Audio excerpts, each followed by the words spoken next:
Good morning, students.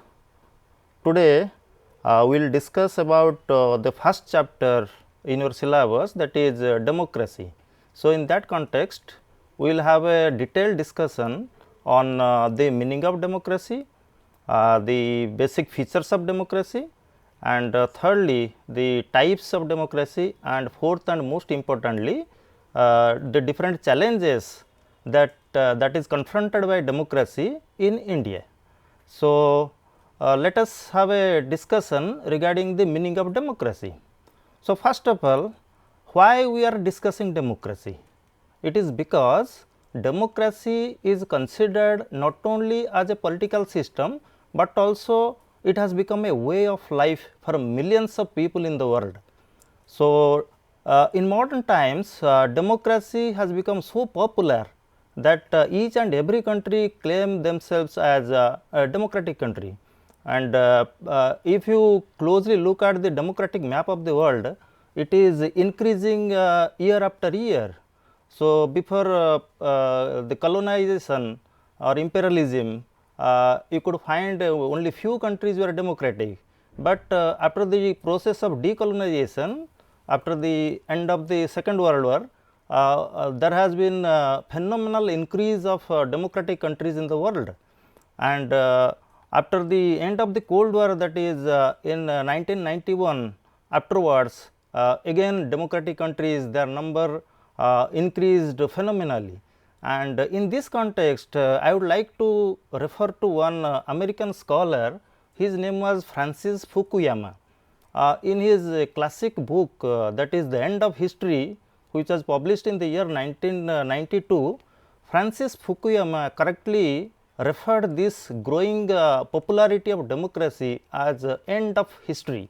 That means history has come to an end, but literally history has never come to an end, but he was referring to how democracy has declared itself its victory over dictatorship, that is specifically the communist dictatorship after the dismantle of Soviet Union and other communist countries in Western Europe.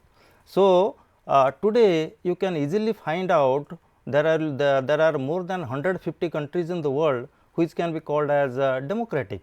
ତେଣୁ ଆଜିକା ଡେଟ୍ରେ ଆମେ ଦେଖିଲେ ଜାଣିବା ଯେ ଗଣତନ୍ତ୍ରର popularity ବା ଜନପ୍ରିୟତା ଦିନକୁ ଦିନ ବଢ଼ି ବଢ଼ି ଚାଲିଛି। ସେଥିଲାଗି ଗଣତନ୍ତ୍ର ଉପରେ ଆମର ଡିସ୍କସନ୍ ବା ଆଲୋଚନା କରିବା ଅନିବାର୍ଯ୍ୟ। ତେଣୁ ପ୍ରଥମେ ମୁଁ ତା'ର ମିନିଂ ବା ତା'ର ଅର୍ଥ ବିଷୟରେ କହିବି ଯେ what is the meaning of democracy. So, remember one thing, that democracy is not a modern form of government.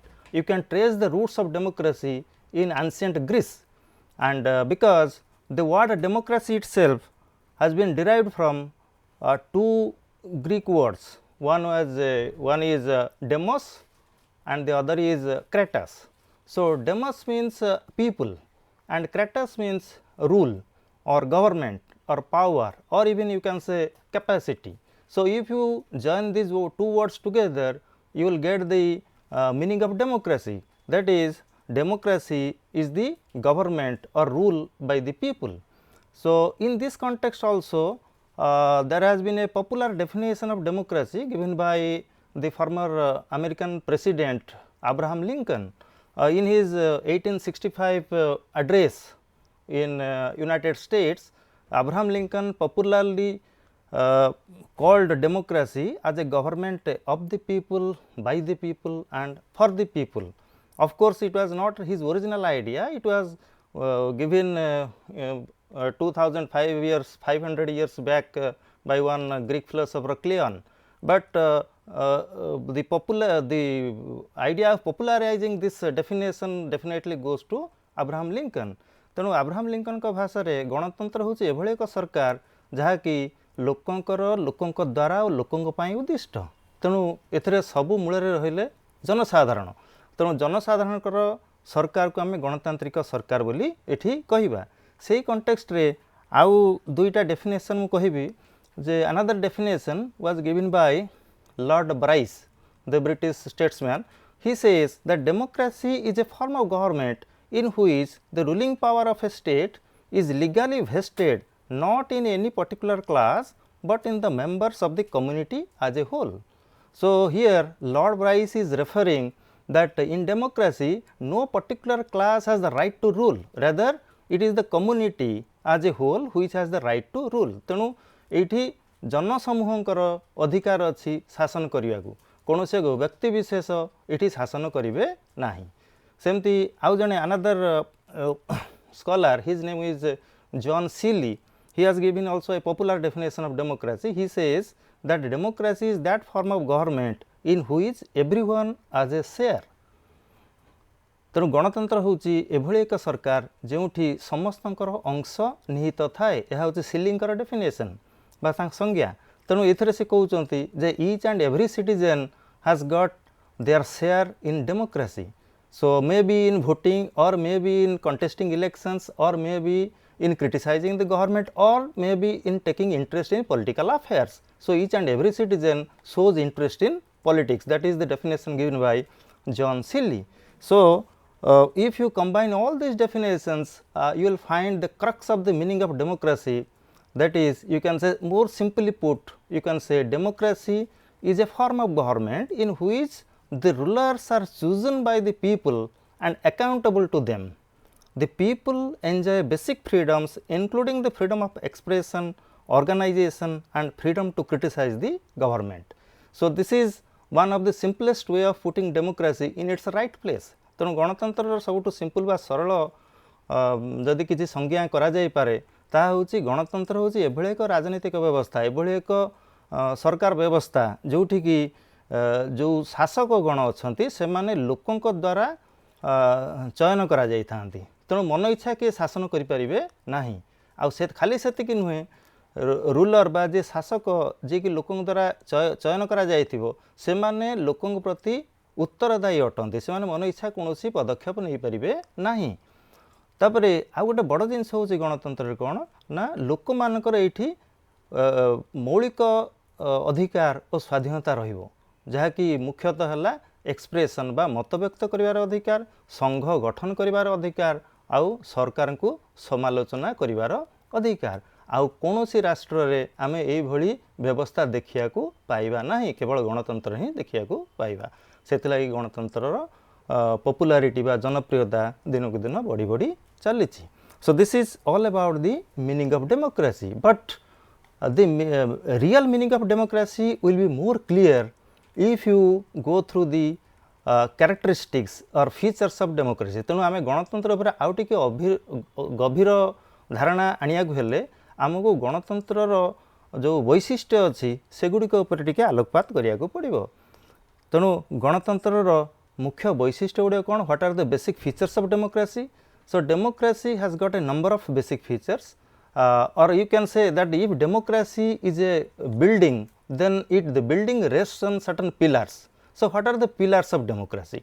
So, democracy has got a number of pillars. The first important thing about democracy is democracy has popular sovereignty. जन सार्वभौमत्व एटा हूँ बड़ जिनस गणतंत्र जे ये सार्वभौम क्षमता बा सर्वोच्च क्षमता कौन सी शासक पाखे रहेनी.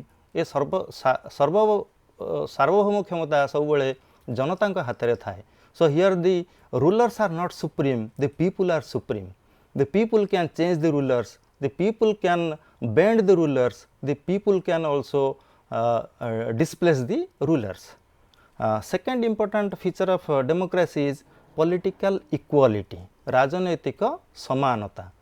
गणतंत्र रे हुए तो आमे अर्थनैतिक समानता देखिया को पाई न पारंती कि सामाजिक वैषम्य भी देखिया को पाइबा, किंतु गोटे जिनस सियोर बा गोटे जिनस निश्चित जे गणतंत्र रे राजनैतिक समानता रहिबो. So in democracy political equality is there. That means there will be no discrimination among the people so far as political participation is concerned, because democracy believes in the principle of one man, one vote and one value system.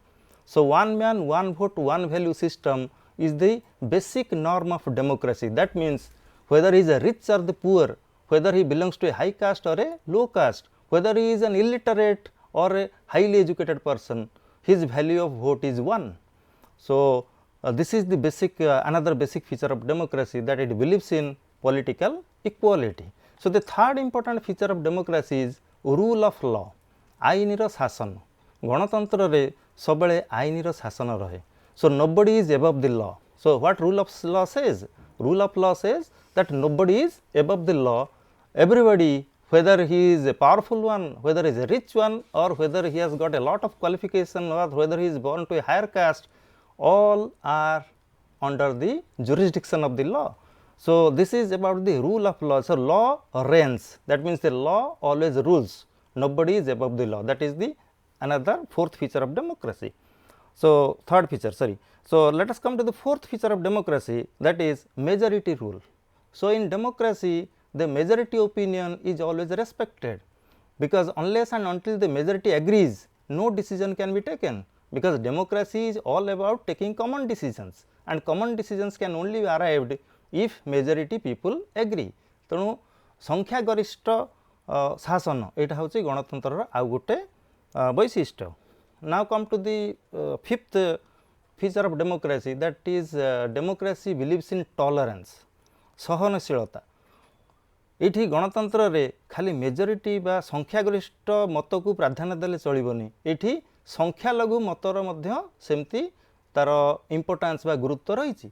So minority opinion is also respected in democracy, so they are tolerated in democracy. So under democracy if a political party loses election, that does not mean that the same political party will be crushed, it will be eliminated. No, the opinion of that opposition party is also given equal respect as the opinion of the ruling party. So that is known as tolerance. Now we come to the sixth feature of democracy, that is democracy believes in basic rights and liberties of the people.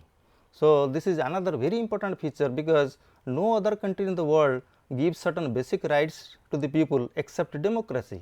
You go to China, you will lose all your basic freedom and liberties, because China is not a democratic country. Or if you go to these African countries, most of the African countries which rail under a dictatorship, you will find the loss of your freedom. So your freedom, your basic rights are kept intact only in a democratic country. Not only the freedom of expression, but also most importantly the freedom to criticize the government, the freedom to protest if the government takes any wrong decision, that is in the hands of the people in a democracy. तेणु गणतंत्र सबुठ बड़ जिनस अधिकार और स्वाधीनता, जोटा कि केवल गणतंत्र नागरिक मानक मिले. कौन से एक देश जोटी गणतंत्र नाही सेठी ना लोकंकर कौन मौलिक सुविधा, मौलिक स्वाधीनता थाए ना मौलिक अधिकार रही थाए. Now we come to the another feature of democracy, that is free and fair elections. So under democracy the leaders are, the rulers are chosen by the people, and how they are chosen? They are chosen through a mechanism of elections. तेणु निर्वाचन रे मोर नेता माने बा शासक कौन लोकों द्वारा सिलेक्टेड होता है. तेणु से जो लोक मैंने जो भोट दे सिलेक्ट करती ताको आम इलेक्शन बा निर्वाचन बोली कहू. ताले ये निर्वाचन हो गोटे प्रक्रिया, किंतु गणतंत्र रे निर्वाचन सबले फ्री एंड फेयर बा मुक्त अबाध होता है.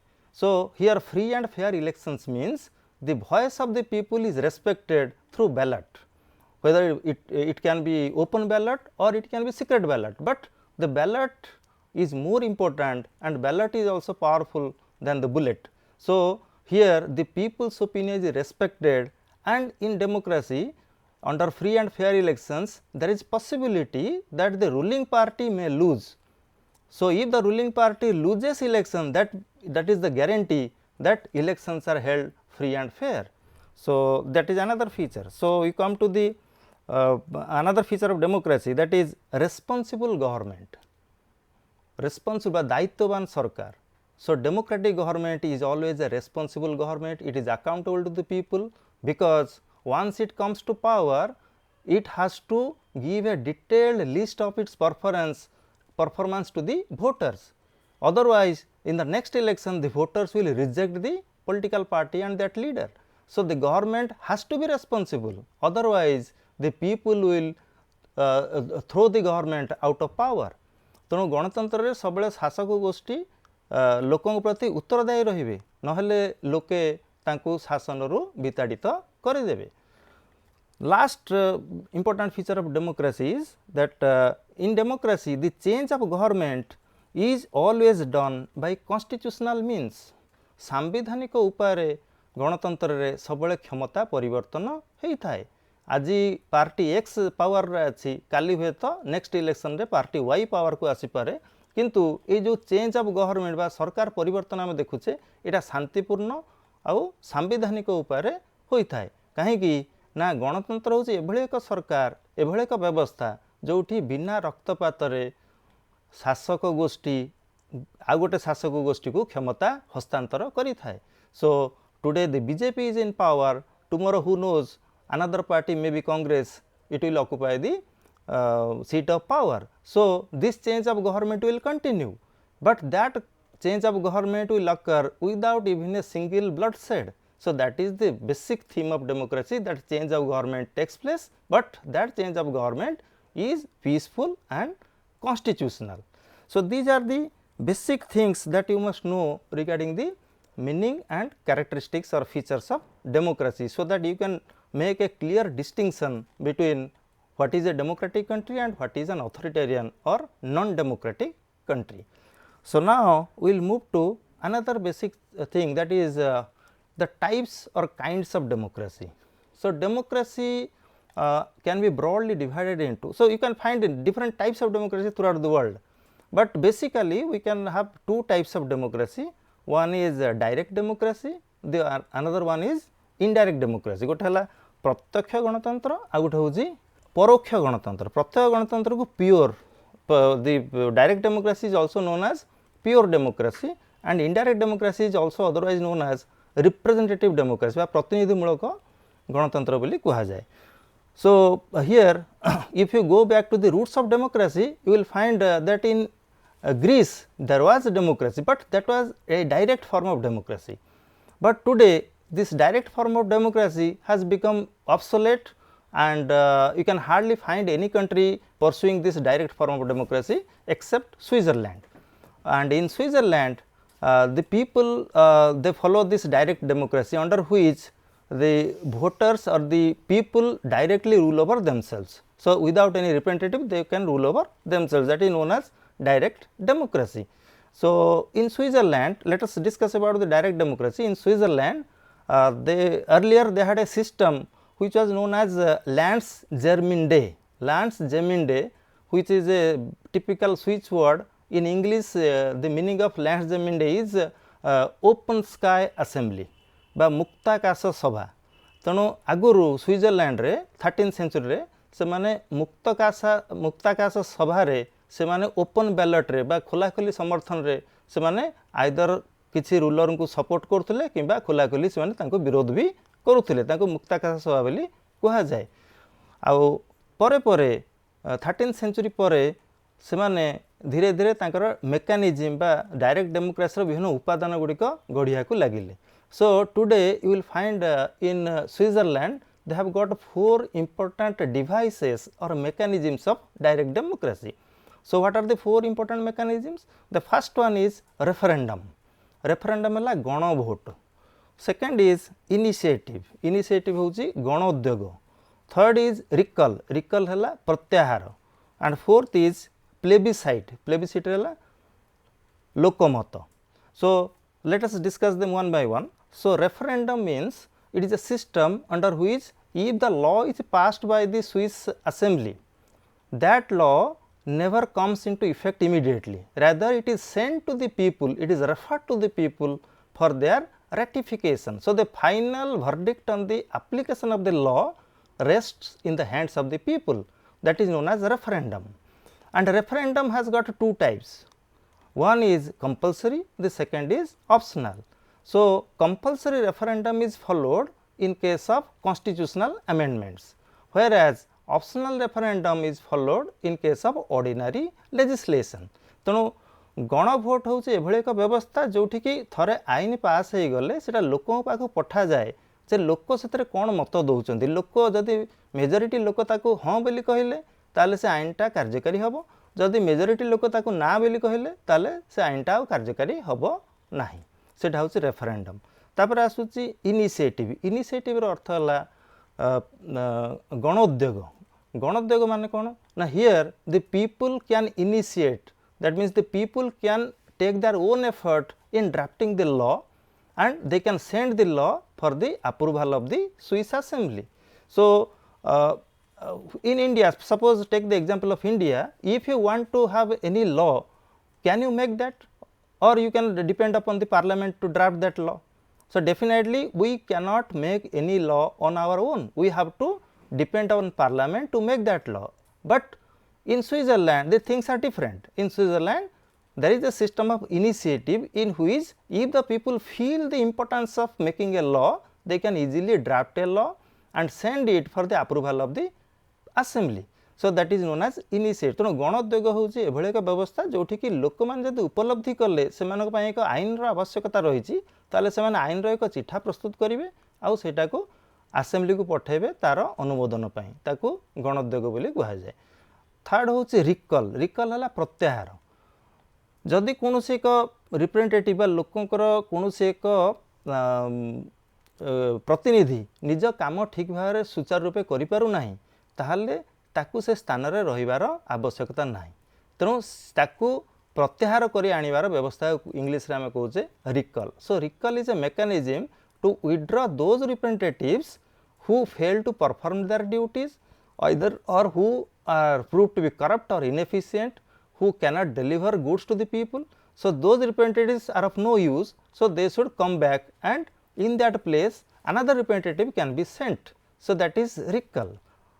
You can imagine in India, do you have any power of recall? The answer is no, because once we have chosen a representative, that means he will continue for 5 years.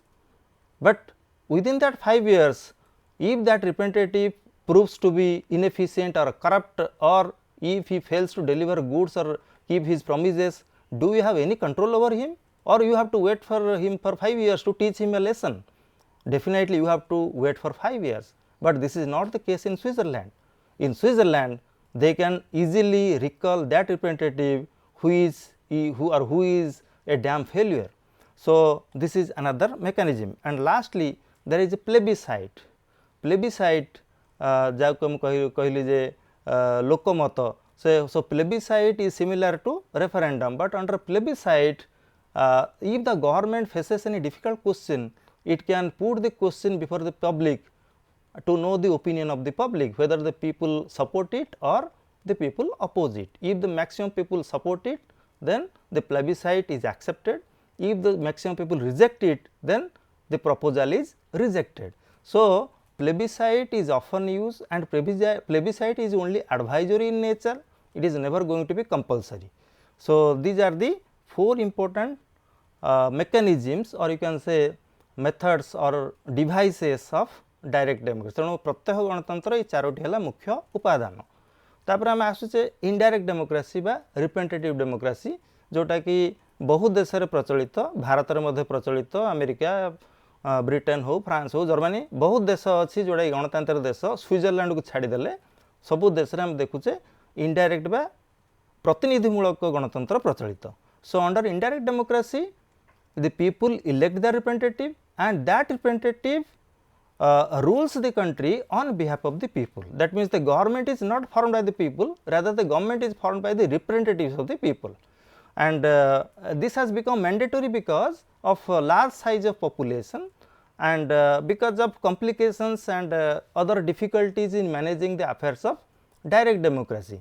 तेणु जनसंख्या जेहेतु बढ़ी बढ़ी जाऊँगी से धीरे धीरे आम देखुचे इनडायरेक्ट डेमोक्रेसी बा परोक्ष गणतंत्र चाहिदा वृद्धि पाउची. से परोक्ष गणतंत्र पुणी 3 प्रकार. So indirect democracy can be parliamentary बा संसदीय. Indirect democracy can be presidential बा राष्ट्रपतीय. Indirect democracy can also be mixed. Mixed अर्थ है मिश्रित. So in Britain and India you will find the best example of parliamentary democracy, whereby the prime minister is the real ruler of the country and the parliament is supreme. If you go to America, you will find the presidential type, where the president is head of the state and also head of the government, and the parliament or their congress has got limited power, and president's power is more. And there are also few other countries which follow a mixed pattern of parliamentary and presidential, that is, you can say France, for example, Sri Lanka, our neighboring country. So, these are certain countries which follow a mixed pattern of parliamentary and presidential system. So, this is about the types or kinds of democracy. Now, let us come to the more crucial aspect, that is different challenges to democracy in India.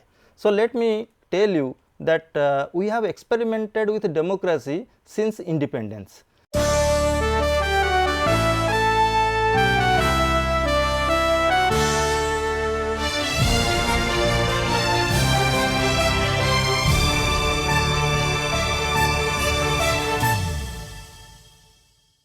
So, few scholars they cast aspersions on the success of democracy in this country by saying that India is so divided on caste lines, communal lines, so much illiteracy is there, so much inequality is there, how democracy is going to be successful in India. But we have proved them wrong by successfully holding elections periodically, and also change of government had been there with peaceful and constitutional means. So, since 1951 till 2019, we had got 17 general elections which are performed very much successfully, and we proved the world that we are the largest democracy in the world, and other people must be jealous of us. So, our journey of democracy is a successful one. तेणु आमर जो गणतंत्र जो यात्रा आम करे 1950 स्वाधीनता परठू 1951 मसीहा इलेक्शन परठू एपर्यंत आज पर्यंत, तेणु देखा गले भारत में सब बेले सरकार परिवर्तन घटी शांतिपूर्ण उपाय घटी, तेणु आम एक सफल भाव में गणतंत्र को परिचालित करिछे। किंतु एते सफल हेले मध्य तथापि आमर किछि चैलेंज बा किछि आह्वान रही गणतंत्र प्रति। आउ एठी आमे पांचटी मुख्य आह्वान को दृष्टिगोचर को आनिबा। फास्ट होची इनइक्वालिटी बा वैषम्य, सेकेंड इज इलिटरेसी बा निरक्षरता, थर्ड इज रीजनलिज्म बा आंचलिकतावाद, and fourth is Naxalite problem बा नक्सल समस्या, and fifth most importantly the gender inequality बा लिंगगत वैषम्य। तेणु से विषय बर्तमान टिके डिटेल मु आलोचना करी। So the first important challenge of democracy in India is inequality. So, वैषम्य बा inequality. So, you must know that democracy believes in one type of equality, that is political equality, but it ignores economic and social equality. But do you think that political equality will be successful without economic and social equality? The answer is no, because equality or democracy is a holistic concept. You cannot touch upon only one aspect of equality and ignore other two. All the three types of equality must go simultaneously. तेणु गणतंत्र सफलता राजनैतिक समानता जी आवश्यक सेमती सामाजिक समानता और अर्थनैतिक समानता आवश्यक। किंतु भारत में कौन देखा जाउछि? भारत में आम देखुचे दुई प्रकार मुख्य वैषम्य देखा गोटे है सोशल इक्वालिटी बा सामाजिक वैषम्य, आ गोटे हूँ इकोनॉमिक इक्वालिटी बा अर्थनैतिक वैषम्य। So regarding social equality you must aware of the social discrimination against the backward communities in India, the Dalits or the scheduled caste, the tribals, and the caste system is the major factor which creates social inequality in the country, and discrimination, large scale discrimination is going on against the Dalits and backward caste in the country. So, do you think in that context democracy will be successful? So, I would like to quote Dr. Ambedkar what he said once in the Constituent Assembly. He said that democracy will be a top dressing on the soil which is basically anti-democratic. So, democracy is a top dressing on the soil which is basically anti-democratic, because our society is anti-democratic, our society believes in inequality. So, how do you think that democracy will be successful? So, Ambedkar, although he was optimistic regarding the success of democracy, but he had his own opinion and he cast aspersions on the success of democracy in the country, and it has been proved true in various instances whereby you will find day by day the atrocities on the weaker sections of the society are increasing rapidly. तेणु आम देखुचे जे सामाजिक वैषम्य देश में हटी ना, जदिव आम 70 वर्ष ऊर्ध्व स्वाधीन हेले तथापि एवं जातिभेद आदिवासी संप्रदाय प्रति अविचार, महिला मान अविचार एगुड़िक समाज में एवं भी रही। तेणु ये गणतंत्र यहाँ हूँ गोटे मुख्य समस्या। सेकेंड इम्पोर्टाट चैलेंज हूँ सेकेंड इम्पोर्टाट इनइक्वालिटी वैषम्य हूँ अर्थनैतिक वैषम्य बा आम कहे इकोनॉमिक इनइक्वालिटी। तेणु जदि समाज रे सबु वर्गकर आर्थिक स्थिति समान न रहे ताहले जदि धनी गरीब तारतम्य जदि अधिका रहे ताहले गणतंत्र स्वाद कौ मान पाखु जीव गणतंत्र स्वाद केवल धनी मानक पई जीव। So it will be so if the society if there is unequal distribution of income and wealth in the country, then democracy will be reduced only to suffrage for the rich and sufferance for the poor. The poor people will suffer because they will lie at the bottom of the society. So this huge gap between rich and the poor is a major challenge, or you can say a major problem or hurdle in the success of democracy. In this context, I would like to quote one famous French economist. His name is Thomas Piketty. So Thomas Piketty wrote a brilliant masterpiece, and the title of his masterpiece was Capital in 21st Century, which was published in 2013. So in that book he has clearly highlighted how the neoliberal economic policies pursued after the onset of globalization has put more harm on the society by putting the poor again to the backyard. That means how the neoliberal policies after globalization has made wide gap between rich and the poor. So again Thomas Piketty and one of his associates they have published a paper in 2017, and the name of that paper is Indian Income Inequality from 1922 to 2014 and from British Raj to billionaire Raj. So regarding income inequality in India, Thomas Piketty and his associates they have clearly highlighted how income inequality in India is growing year after year, and it became maximum in 2014. So he has clearly highlighted how 1% of income earners have earned 22% of national income of India in 2014. And again Thomas Piketty has given a famous equation, that is R is always greater than G. So R means return from investment, return from wealth, and G stands for growth or economic growth. So Thomas Piketty says that after liberalization or after globalization, economic growth has been there, but that did not mean that the benefits of economic growth is being shared by each and every section of the society. Rather, he has pointed out and he has proved from income data of India since 1922 to 2014 that the periods of higher economic growth has also been periods of greater economic inequality. That means the rich has become more richer and the poor has become more poorer.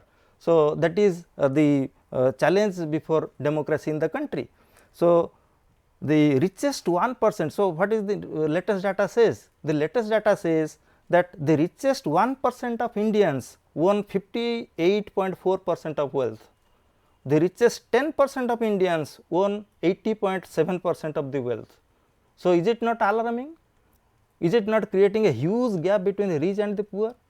तेणु धनी तेणु जो अर्थनैतिक व्यवस्था आमर चली धनी मैंने अधिक धनी हो जाती आ गरीब मैंने अधिक गरीब हो जाती। जस्ट इमेजिन कर लास्ट 10% जो लोक रहिले तांको पाखरे केते वेल्थ रहइबो? The last 10% of Indian population they only own 0.2% of the wealth of the country.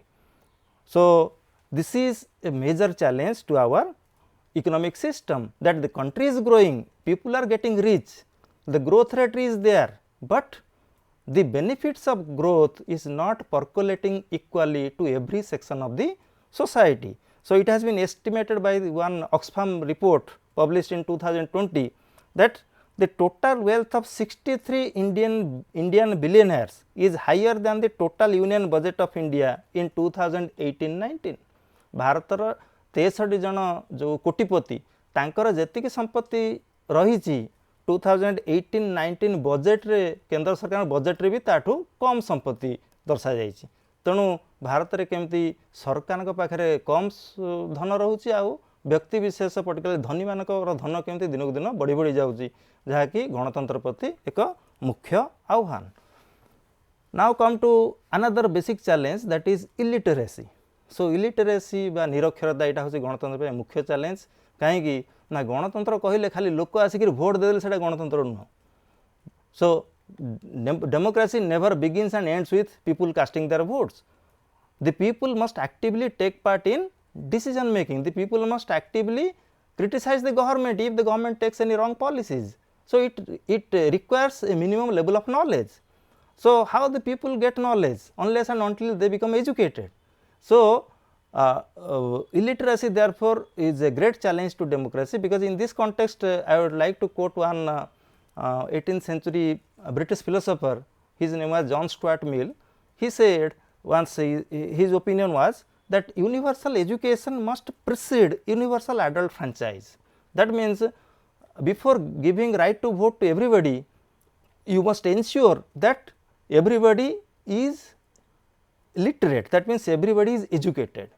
Otherwise, if you give right to vote to an uneducated person, his right to vote is wasted. He will misuse that right to vote, and the government that he elects, it will also be an unproductive government. So democracy involves certain amount of literacy or knowledge on the part of the people. Another quotation I would like to give, that was given by the father of the nation, Mahatma Gandhi. He said that what is really needed to make democracy function is not knowledge of facts, but right education. So it is not mere knowledge of facts, but right education that is more important for the success of democracy. So Mahatma Gandhi believed that education will make democracy more successful. Now what the basic data says in India? The basic data in India says that 1/4 of our population are still officially illiterate. तेणु 25 भाग लोक भारत में से होती officially माने सरकारी data अनुसार से होती निरक्षर. ताले से 25 भाग लोक को भली सरकार को चयन करे, से 25 भाग लोक कौन बुझे सरकार कार्यक्रम, यहाँ चिंतार विषय. Another thing was given, another data was given by National Statistical Office NSO for 2017-18, which says the average literacy rate is 77.7%, and male literacy is 84.7, female literacy is 70.3%, and which gives a gender gap of 14.4%. So although we have improved, because in 2011 census our literacy rate was 74%, but in 2017-18 we have improved quite remarkably, and our literacy rate is 77.7%, but it is not sufficient. And another thing is, there is a huge gender gap between male literacy and female literacy. It is an alarming level of 14.4%. So this is how the basic data shows that how illiteracy is going to be a major hurdle for the success of a democracy. The another data was given by ESSER report. ESSER stands for Annual Status of Education Report, which was published in 2016, which shows the quality of education. It is not about literacy, but what is the quality of education? The quality of, regarding quality of education, it says that the 5th standard student cannot read the text of class 2. The 5th standard student cannot read the text of class 2 रो जो पिलार जो text अच्छी ताको 5 class रो पिला भी पढ़ी पारु नाही. तेणु ये जना पड़ुची एजुकेशन रो क्वालिटी कौन अच्छी बा गुणवत्ता कौन अच्छी. Another thing is a class 4 student is unable to solve simple addition and subtraction. सामान्य मिशाण फेडाण मध्य क्लास 4 पिला को आसुनी. तेणु यह हूँ आजिका देशर स्थिति जे आमे खाली लिटरेसी रेट कथा कहूने, ता सहित आम कहूचे जे एजुकेशन बा शिक्षा जो दिया होची स्कूल मानकरे, पर्टिकुलरली गाँ गहली स्कूल मानकरे, से शिक्षार गुणात्मक मान सब कौन अच्छी. तेणु गुणात्मक मान देखिले यह बहुत तलुकू अच्छी. तेणु एथिरे विभिन्न सबू society is wholly responsible, the government is responsible, the civil society is responsible, the people are also responsible. So it needs a concerted effort so that we can bring literacy back and to make democracy successful. Now let us come to the third challenge of democracy in this country. The third important challenge is regionalism बा आंचलिकतावाद. आंचलिकतावाद कहले कौन? आंचलिकतावाद कहले कौनसी एक निर्दिष्ट अंचल को अहेतुक भल पाइबा आउ सारा देशर स्वार्थ को भूली जिबा. So, regionalism stands for deep affection or deep intimacy towards your own locality and ignoring the welfare of the rest of the people in other parts of the country. That means, your loyalty is not with the country, rather your loyalty is with the locality where you reside, that is known as regionalism. So, regionalism is definitely a narrow minded ideology. It is a belief system which is dangerous not only for the integrity of the country, but also for the democratic fabric of the country. Because if you show deep affection towards your own locality and forget about the interest of the country, you are not only harming the people, but also you are also going against the spirit of democracy in the country. No doubt India is a diverse country, India is a pluralist country, but that does not mean that you will get a free license to campaign for your own locality, and if possible you can claim to get away from India. So, it cannot happen. So, in this context regionalism is a broad phenomenon which takes different shapes. So, regionalism can take 5 important shapes. It can be the demand for secession from Indian Union, that means breaking the Indian Union. What happened in Khalistan movement during 1980s, what happened in Jammu and Kashmir during 1990s, or what is going on in most parts of the northeastern states of India. They want to dismantle the Indian Union and declare themselves independent. That is the extreme form of regionalism. Second expression is demand for separate statehood, and you know how states are growing in India, and the latest addition was Telangana, and who knows in coming days more and more states will be added. So, this growing demand for separate statehood, and third is the demand for full fledged statehood, that means transformation from union territory to full statehood status. And fourth important expression is interstate disputes, and interstate disputes can be mainly on the basis of 2 criteria. One is on the basis of boundary, second is on the basis of distribution of river water. So, you must be knowing how Odisha is at loggerheads with most of the neighboring states regarding boundary and also with distribution of river water. The latest example is the distribution of Mahanadi water between Odisha and Chhattisgarh. And the last one, the fifth one is the son of the soil principle, Bhumiputra Niti. So, son of the soil principle is the dangerous principle which is pursued by many states to give the benefits of job and education to its own native citizens, and to have a stepmotherly attitude to those who came from outside.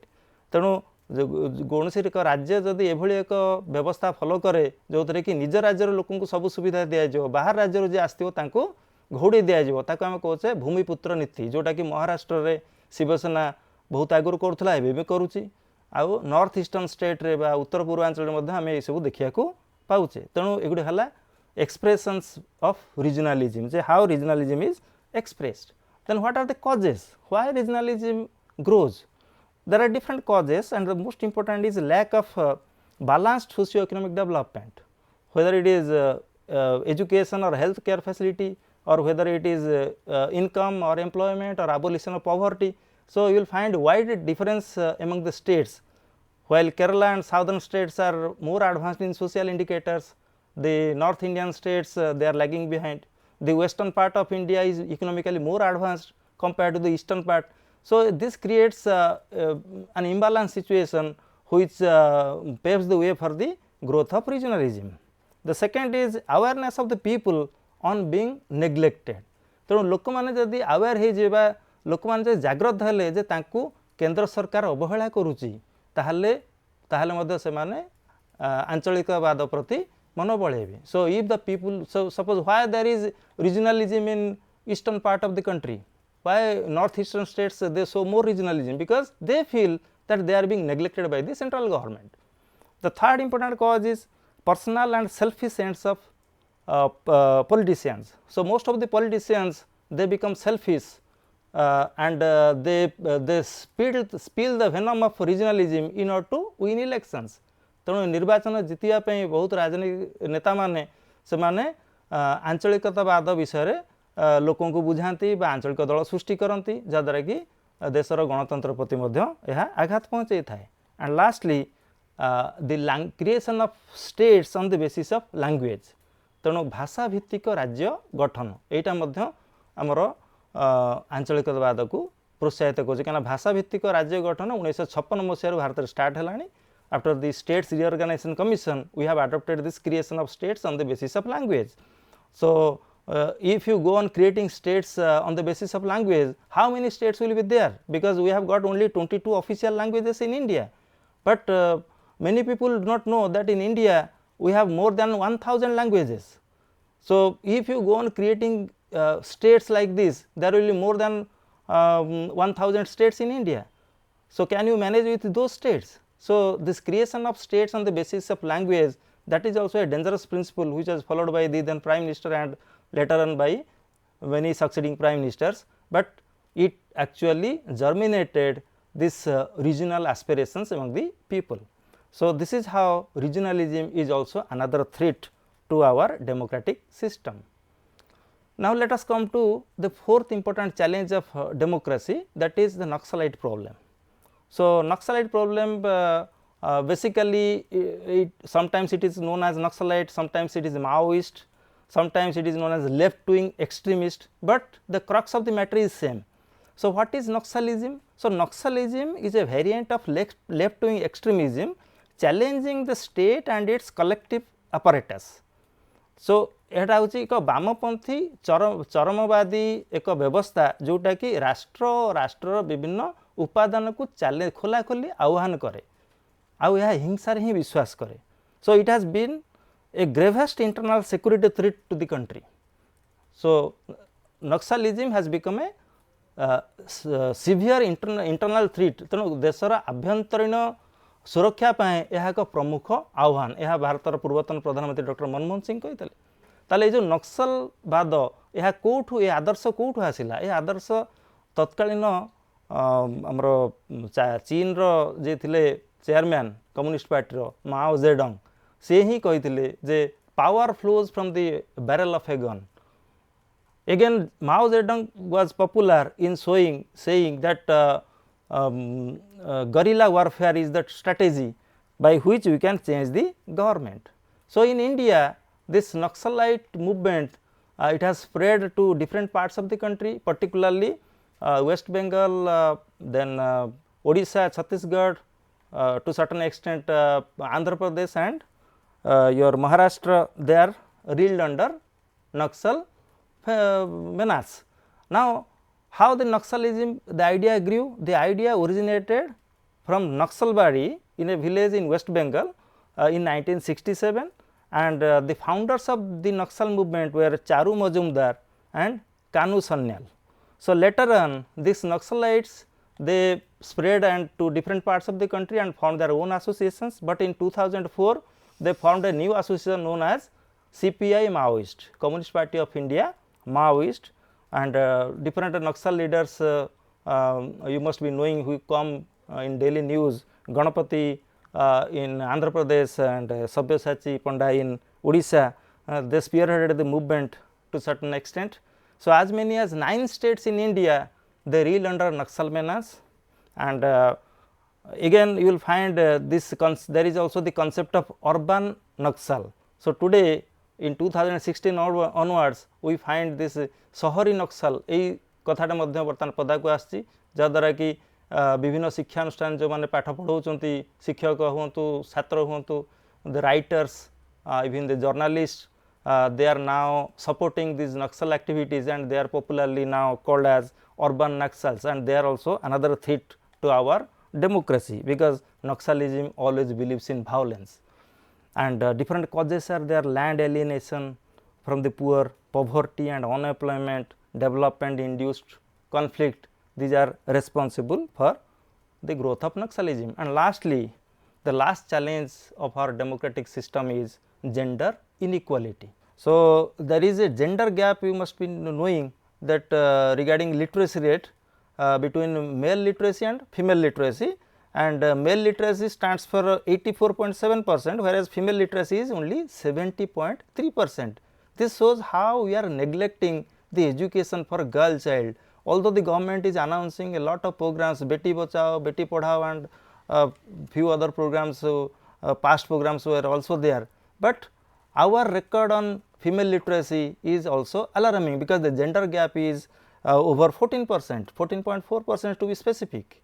So, this is how we have covered the major challenges to our democratic system, and in this whole chapter on democracy, I have explained you regarding the meaning of democracy with a background. Second is I also apprised you of the different characteristics or different features of democracy. Thirdly, I also explained you regarding the types or kinds of democracy that is followed in different parts of the country, and lastly and most importantly, I took more time in explaining you the challenges to democracy in India. 5 challenges: inequality, illiteracy, regionalism, then Naxalite problem, and lastly this gender inequality. So, this is for today's class. Thank you.